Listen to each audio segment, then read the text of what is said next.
Morning guys, welcome back to another episode of Site Visit. We're here in Rhode Island. Last time we were here, we were working on the footings, rebar, getting stuff placed, and in front of me you can actually see that the whole foundation is placed. I want to walk you through some of the things that were really important for us in placing this foundation, and a couple things I want to correct. I had said last time about wet setting some anchors, and a lot of you guys had asked questions about what that meant and whether we were setting those anchors while the concrete was dry or being placed. And that is not what I meant. We were actually setting the anchors in place and then placing the concrete around them. So one of the really important details that we needed to hit was all of the location for these anchor plates. Let's go down and we'll talk a little bit more about that. So outside the foundation, we have a couple of these piers, and these are actually going to be supporting these galvanized columns that are going to support the exterior deck on the home. But on inboard of this foundation, if you look over this foundation wall, you actually see some big anchor bolts set back. We're actually supporting the exterior wall of this home. Actually, let me back up. We're actually supporting the structure of this home inboard of the exterior wall. The reason that we're doing that is because we have these corner window units and we don't want a column in the corner. We want this door to be able to open up. So everything is inboard, really great detail.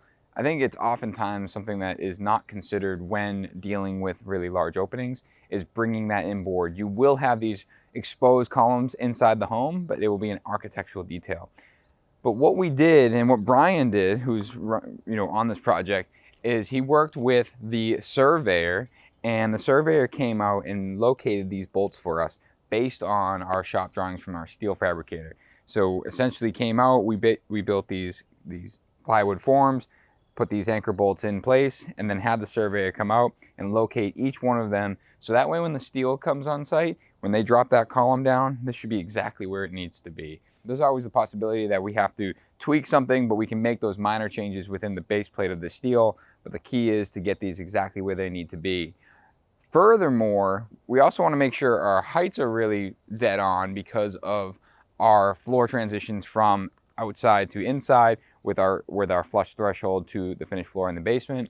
So you can see that the foundation actually changes elevation in all different areas. Even right here where we have a steel column on the outside wall, this is depressed down because that's the elevation it needed to be. So working with the surveyor and working with the concrete guys, as well as our PM Brian on the job, all of these details are what really set quite literally the foundation for the rest of the project. So walk inside. This right here is actually going to be one of the exterior doors, and standing right here, so the envelope of the home will be on this side. What I'm standing in right now is actually underneath the breezeway of the home. This will have a concrete on metal deck above here, and then it will be a rubberized roof and then a deck. Over here, this is actually the single car garage. A few of you guys had asked on Instagram why we didn't have any anchor bolts on these walls. Well, the reason is because there's a concrete slab that sits on top of these walls. Typically you have slab on grade for your garage. We're actually doing a workshop below here. So the workshop will be below the garage. You have a nice big window in the back there and access through this doorway into this space. So we'll be doing a cast in place concrete on metal deck above here, as well as here, and then we'll be at the envelope of the home. So we'll be doing an air sealed wall at this location and basically having a doorway entering into the basement. The basement for us in this project is kind of phase 2. We essentially have 2 bedrooms. We have a bathroom back here, and then we have mechanical space, and then and then we have additional living space over here. On the back of this home, if you've seen the rendering, we have these 2 glass corner units, one being here where you have a nice view of not only the vegetation, but some of the water. On the first floor, which would be the street level, you're gonna get that whole river view. So we do have different heights in the foundation walls. This side right here is basically bringing you up to grade on the street side. Back here, we have our frost walls down in Rhode Island. We need to be so far down below grade. This is actually going to be very close to level with the grade. So a lot of backfill is going to be happening on the outside here. But I want to talk about what we have going on in connection to last episode. Last episode, we talked about this Tremco product being our capillary break, which is essentially preventing moisture from making its way up the footing and into the bottom of the foundation wall. this coating is preventing that moisture from traveling between the two. We're going to now connect our under slab vapor barrier to this capillary break using a sealant. We'll use a plastic like a Stego wrap or something like that underneath the slab that will come down, tie into our capillary break, go up across grade, and tie into the footings on the higher elevation. Obviously makes it for some interesting detailing with the step footings, but it's really important to get that, as Brian, our PM, calls it, the pen test, meaning that we never break that continuous membrane around the entire house, so we have that continuous separation from air and moisture infiltration.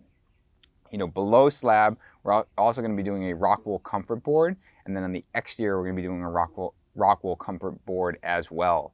The way we're going to be installing the outside is we're going to be applying that Tremco product from footing all the way up the wall to the very top. Now, traditionally, you would see that come up to just below grade, maybe 8 inches below grade, and then from there, it would be exposed concrete. We actually don't have exposed concrete on this project.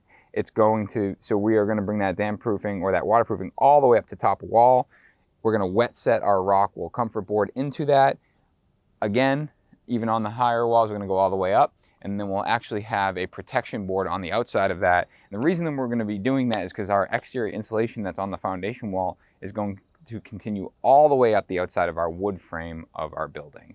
Now, if you guys are paying attention to what's going on in the background rather than paying attention to me when I'm talking, you probably see this little knockout here. This knockout is left here for our sewer and water connection. Basically, on top of here, we're going to have our crushed stone, we're going to have our layers of rock wool comfort board, and then we're going to have our below slab vapor barrier. And then within that, we want to bring in our sewer. One of the things I want to talk about that we talked about in a previous episode was the fact that we needed to set the elevation of this foundation based on the invert of the sewer. The invert in the sewer, basically the depth of the sewer in the street, to make sure that when we brought this into the house and we tied into the toilet that's in the basement here, we did not need an injector pump. We knew that we were within a few inches, so we wanted to make sure that the elevation of the house was as low as possible for aesthetic on the street, but high enough where when we flushed that toilet, we weren't putting it into an ejector pump. It was flowing downhill into the sewer that's in the street. So when the toilet flushes, that basically runs out to the street. No ejector pump is necessary. And on top of that, once everything is brought through the foundation, we'll patch this in, we'll patch in the waterproofing, and then we'll have that vapor barrier that sits on top, essentially encapsulating everything that's below slab to be completely separated from the living space above. Coming up in the next episode, we're going to be having our rock wool delivery, and then we're going to do our waterproofing on the exterior foundation wall. So we'll walk you through all of those details and how we're going to encapsulate this entire home with exterior insulation using the rock wool products. And then right behind that, we're going to get into steel. Now, I want to just add to the comment that we started this episode with about setting these anchors prior to steel showing up. Or, one of the options would be to drill and epoxy these anchors once concrete was set. We chose not to do that, and there's a couple reasons. Number one, a big thing for us is really just being more thoughtful and taking the time to go through the details and make sure that these details are hit rather than kind of pushing it down the line. These are a perfect example. We could have left the anchors out, had someone come in, drill, epoxy them, but the steel guy doesn't do that. The concrete guy is not going to drill and epoxy these anchors, and we don't have someone between them. Instead, we spent the time.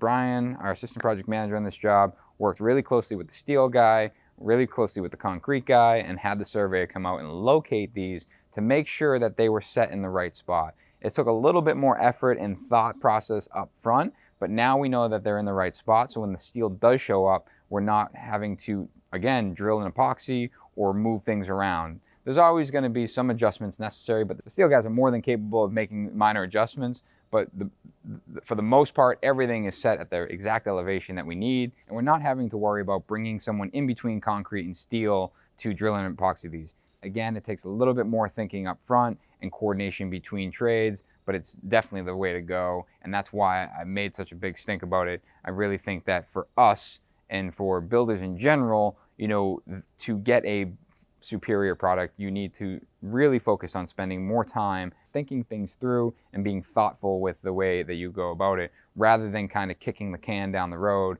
for using this as an example. Guys, thanks so much for watching. Stay tuned for next week's site visit. Make sure you're tuning into Ken's episodes of Revealed, and check out the NS podcast available on all your podcasts. I'll have a link below. I've been doing these one-on-one consulting calls. If you guys want to do that, talk about construction, talk about business, talk about something around social media, video creation, whatever it might be, check the link below.